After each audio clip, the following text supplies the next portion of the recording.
جس کو ہم آج صلاۃ التراویح کہتے ہیں، میرے نبی کے زمانے میں اسے قیام اللیل کہا گیا تھا۔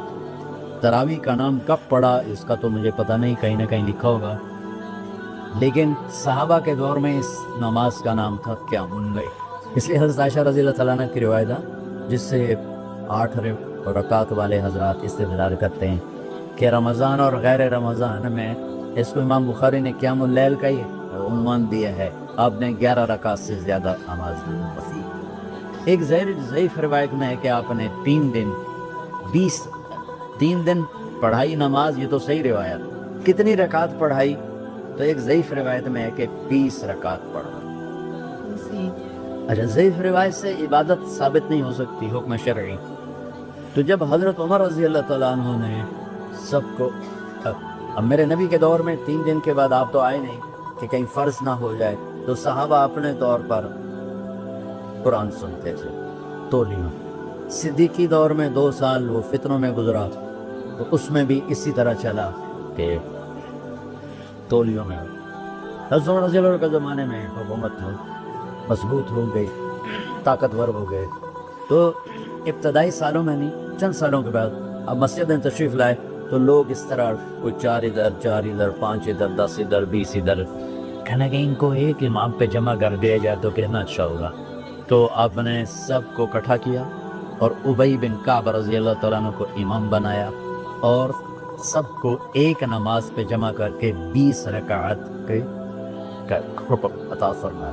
تو حضرت عمر کا یہ عمل اس حدیث کو مضبوط کر دیتا ہے کہ جو کہ میرے نبی نے کہا علیکم بسنتی و سنت الخلفاء الراشدین من بعدی، کہ میری اور میرے خلفاء راشدین کی سنت پر مضبوطی سے عمل کرنا۔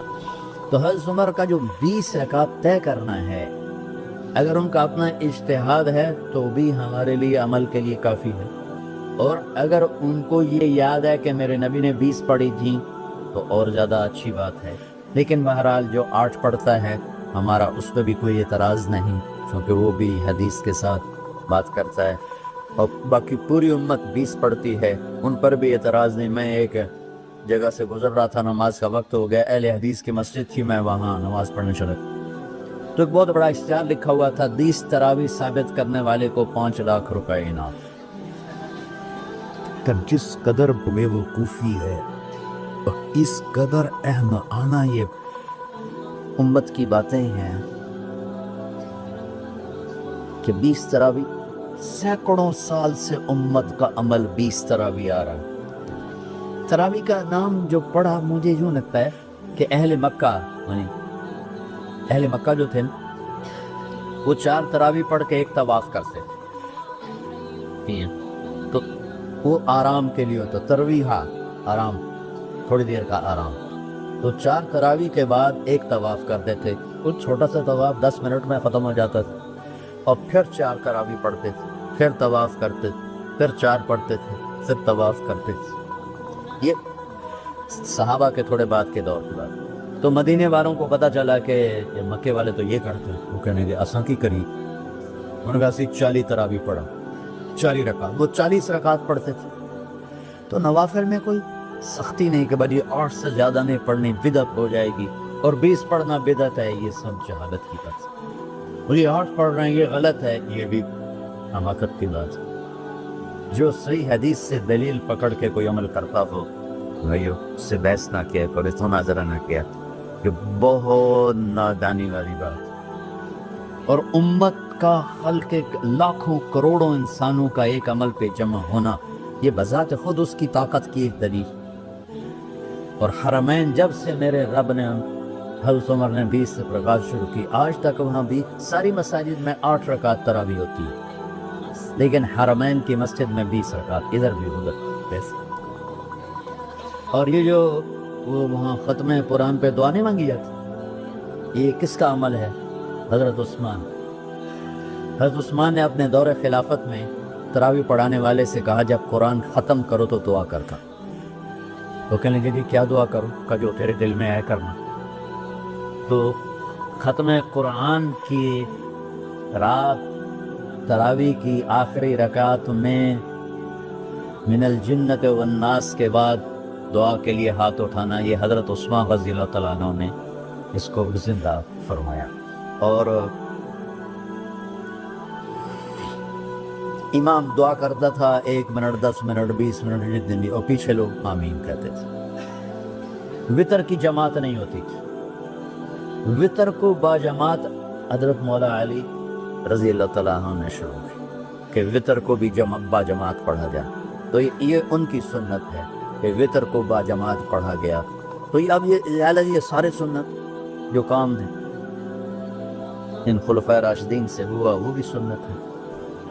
تو اللہ نے ہمیں ایک عبادت دے دی کہ میرا قرآن پڑھو اور سنو۔ پہلی امتوں کو تراویح کیوں نہیں تھی یا قیام اللیل کیوں نہیں تھا؟ کہ ان کو اپنی کتاب یاد ہی نہیں ہوتی تھی، وہ اپنی کتاب کے حافظ نہیں ہوتے تھے، وہ اپنی کتاب یاد ہی نہیں کر سکتے، صرف نبی کو یاد ہوتی۔ اللہ نے ہمارے لیے کتنا آسان کر دیا کہ 7 سال کے یہ چھوٹے چھوٹے بچے قرآن یاد کر رہے ہیں، 70 سال کا بوڑھا قرآن یاد کر رہا ہے۔ یہیں یہ موری یوسف صاحب کا ساتھی تھا، یا پتہ نہیں ان سے پہلے تھا سلمان، اور یہ سلمان آج کل امریکہ میں ہوتے ہیں، ہماری ایک شاخ چلا رہی ہیں۔ وہ شروع میں یہاں تھے، تو یہاں تراویح پڑھانے کے لیے ہمارے پاس حافظ کوئی نہیں تھا، وہ حافظ نہیں تھے، وہ صبح بیٹھ کے شام تک 1 سپارہ یاد کرتے اور رات عشاء کی نماز میں سنا، 30 دن میں قرآن یاد کر کے سنا۔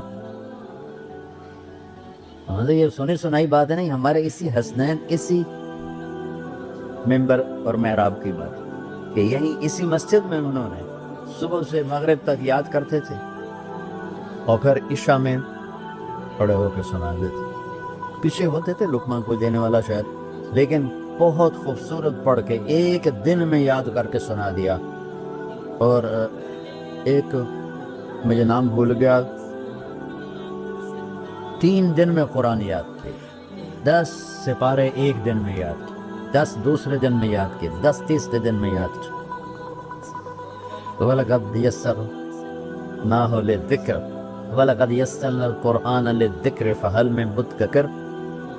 تو اللہ تعالیٰ نے اس کو نصیحت کے لیے بھی آسان کیا ہے اور یاد کرنے کے لیے بھی آسان کیا ہے۔ کوئی کتاب پہلے یاد نہیں ہوتی تھی کسی کو، ماشاءاللہ تم نے کتنے حفاظ بیٹھے ہیں اللہ کے فضل سے۔ اور جب میں ذرا ہمت میں تھا تو میں 3 دن میں قرآن سنتا تھا، تراویح بھی 10 سپارے 1 رات، 10 سپارے اس سے 10 سے، پھر ہفتہ ہو گیا، پھر 10 دن ہو گئے، پھر اب 15 دن ہو گئے، اب 20 دن بھی ہو جاتے ہیں۔ شروع میں 3 دن میں، اور یہی ہمارے مدرسے کے بچے جو مجھے سناتے تھے اور ماشاءاللہ کہیں نہیں اٹکتے تھے۔ ایک تو اسلام آباد میں ہوتا ہے اور ایک اب جنید ہے وہ امریکہ میں ہوتا ہے۔ تو اللہ تعالیٰ نے اس طرح، اور کراچی میں شہر لگے ہوتے ہیں، 10 دن میں قرآن ختم، 1 ہفتے میں قرآن ختم، یہ وہاں اشتہار لگے ہوتے ہیں، بھائی آپ ہمارے پاس آ کے تراویح پڑھیں، ہم ہفتے میں قرآن ختم کر، ٹھیک ہے۔ تو اللہ نے ہمیں رات کی نماز عطا فرمائی، اور چونکہ یہ ایک مشقت ہے تو میرے نبی نے کہا کہ رات کی نماز کے ہر سجدے پر 1500 نیکی لکھی جاتی، 1500 نیکی لکھی جاتی۔ اور اللہ تعالیٰ ہر سجدے پر جنت میں ایک محل بناتا ہے جس کے 60,000 سونے چاندی کے دروازے ہیں،